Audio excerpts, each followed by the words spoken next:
শরীয়ত আইনে বিশ্বাস করি না, এমনকি ভবিষ্যতে যারা এরকম করবে আমার আল্লাহ বলে তোদের জন্য আকাশের দরজা কখন আমি খুলব না।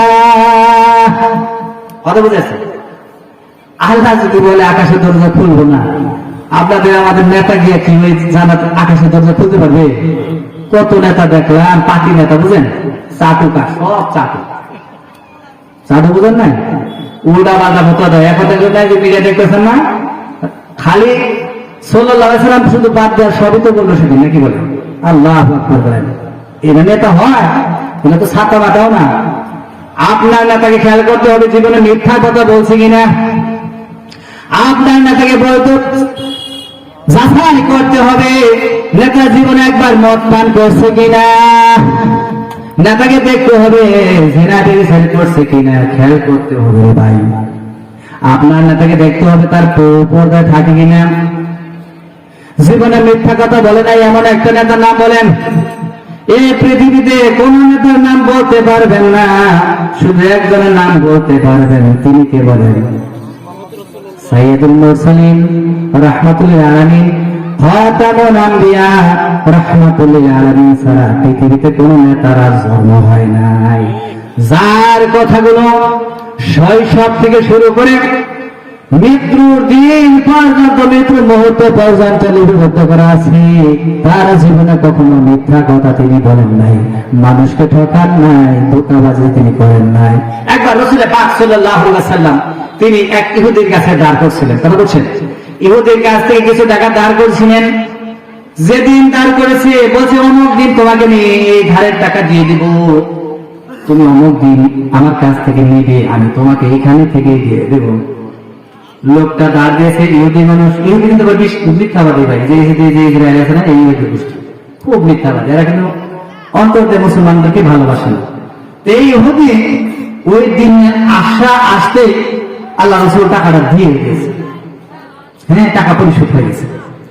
কিন্তু কিছুদিন পূর্বে যাওয়ার পর রাসূলুল্লাহ সাল্লাল্লাহু আলাইহি ওয়াসাল্লামের সাথে ওই ইহুদি দেখা হয়ে গেছে। ওই জায়গায় দেখা হওয়ার পর ওই ইহুদি বলতেছে, মুহাম্মদ তুমি সেদিন টাকা নিয়েছিলে, আমাকে টাকা দাও নাই। রাসূল বলছে আমি তোমাকে টাকা দিয়েছি আর তুমি বছর দাও নাই। একটা কথা কাটাকাটি হচ্ছে না? আল্লাহ রাসূল বলছে আমি তোমাকে তো দিয়ে দিয়েছি, সে বলে আমি পাই নাই, তুমি আমাকে দাও নাই। হঠাৎ করে একজন সাহাবী এসে আল্লাহ রাসূলের কাছে যখন এসেছেন, সাহাবী জিজ্ঞাসা করলেন, ইয়া রাসূলুল্লাহ কি হয়েছে এখানে? হুজুর বলতেছে, শোনো, আমি এই লোকটার কাছ থেকে কিছু টাকা ধার করেছিলাম, এই জায়গায় অমুক টাইমে অমুক সময় আমি দেওয়ার কথা ছিলাম, আমি তার টাকা পরিশোধ করে দিয়েছি। কিছুদিন যাওয়ার পর আজকে আমার এই জায়গায় দেখা হয়েছে এই লোকটার সাথে, আজকে বলতেছে আমি টাকা দেই নাই। ওই সাহাবী বলল যে ইয়া রাসূলুল্লাহ আমি সাক্ষী, আপনি টাকা দিয়েছেন। বেতাল না রে ভাই, বেতালে সাক্ষী নেন। আল্লাহ রাসূল বলছে টাকা গ্রহণ করার সময় তুমি দেখো নাই, আর আমি যখন টাকাটা যখন দিয়ে দিয়েছি, নগদ দিয়ে দিলাম, তখন তো তুমি ছিলে না, তাহলে তুমি কিভাবে বলো যে আমি টাকাটা দিয়েছি? তখন বলছে ইয়া রাসূলুল্লাহ আমরা সে আল্লাহকে বিশ্বাস করার পূর্বে দুনিয়াতে আল্লাহ বলতে কোনো কিছুই আমরা জানতাম না। ইয়া রাসূলুল্লাহ দেব দেবীর পূজা করতাম, লাগমানা পূজার আনুগত্য করতাম, তার আইন করণ মানতাম।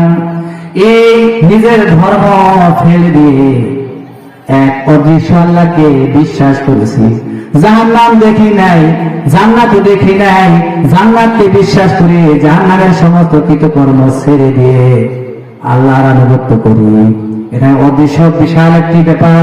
এত বড় অদৃশ্য যদি আমার বিশ্বাস করতে পারি, তাহলে আপনি এই ইহুদির সামান্য কয়েকটা টাকা আপনি দেন না, এটা কেমন করে আমি অবিশ্বাস করি?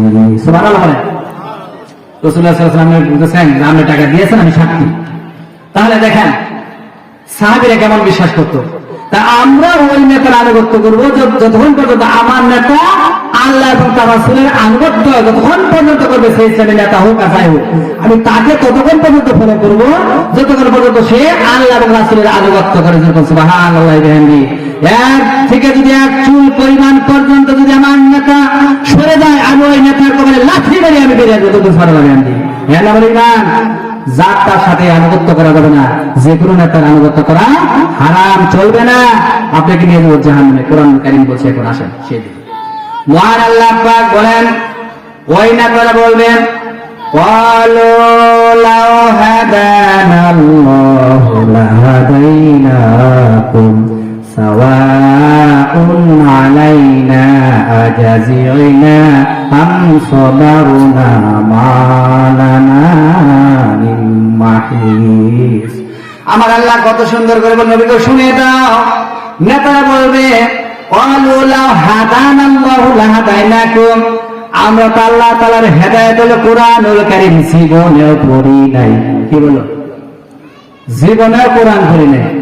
হুদা মানে হেদায়েত, হেদায়েত মানে আল্লাহর কোরআন, আল্লাহর আইন কানুন। তো জীবন আমরা এই কোরআনুল কারীম পড়ি নাই, জীবনের এই আইন কানুন আমরা জানতাম না। তাহলে তোমরা আমরা কিভাবে তোমাদেরকে হেদায়েতের কথা বলতে পারি, মানে কোরআনের কথা বলতে পারি? কিছু না দেওয়ার সাথে সাথে তোমরা ফসলে আসতাম, ঠিক কিনা? ওই যে দেখে না, গেলে 300 টাকা দেয়, 500 টাকা দেয়, গেলে দেয় না ভাই? হ্যাঁ, ওইখানে যদি ঠেলা বুঝা আসার বুঝা গাড়ি অ্যাক্সিডেন্ট হয়ে মরা, যাবেন কোথায়?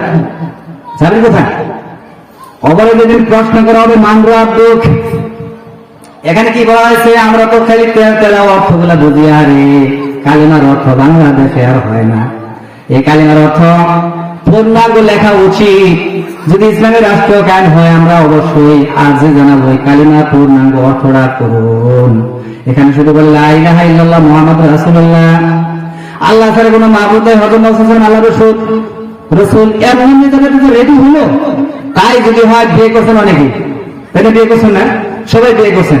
তাহলে বিয়ে করেছেন, বলছিলেন কি কবুল করছেন না? কবুল হচ্ছে কি? মেনে নিলাম। কবুল হচ্ছে মেনে নিলাম। অমকের মেয়ে, অমকের ছেলে 10 লক্ষ, 5 লক্ষ, 1000 টাকার ধার্য করে মহারানা, কিছু টাকা বাকি রাখলাম, কিছু টাকা নগদ ক্যাশ দিয়া আমি বিবাহ বন্ধনে আবদ্ধ করলাম। তুমি রাজি থাকলে বলো কবুল, তার মেনে নিলাম। কি বলেন? কবুল। এই কবুলে আপনার তো ওইখানে লেখা নাই যে আপনার বউরে এত পরিশ্রম করে খাবার লাগবে, কাপড় কিনা দেওয়ার লাগবে, চিকিৎসা করার লাগবে, বাসস্থানে গ্যারান্টি দেওয়া লাগবে, ভরণ পোষণ করার লাগবে, বাপের বাড়ি থেকে, স্ত্রীর বাপের বাড়ি থেকে লোকজন আসলে খাওয়াতে হবে, এমন কথা লেখা আছে? কি বলছে? শুধু কবুল। কি বলছে? এইটুক কেন কমন সেন্স হয় না? কপাল পুরো মুসলমান। কোন কারণে আপনার একটু কমন সেন্স হয় না যে কবুল বললেন সাথে সাথে বিয়ে করবে, সব ভরণ পোষণ মেনে নিলেন? বলছেন কি কবুল, আর কিছু বললেন না। তাহলে দেখেন, রাসূল সাল্লাল্লাহু আলাইহি ওয়াসাল্লাম যখন কালিমার দাওয়াত দিয়েছেন, কুলিয়া আইয়ুহান নাস কুলু লা ইলাহা ইল্লাল্লাহু তুফলিহু, মানব সকল মুক্তি যদি পেতে চাও, বাঁচতে যদি চাও, সাদাবাজের সন্ত্রাসের হাত থেকে যদি তোমরা মুক্তি পেতে চাও, তাহলে বলো লা ইলাহা ইল্লাল্লাহ। লা ইলাহা, আল্লাহ ছাড়া কোনো আইনদাতা নাই, বিধানদাতা নাই, শাসনদাতা নাই। কত কথা!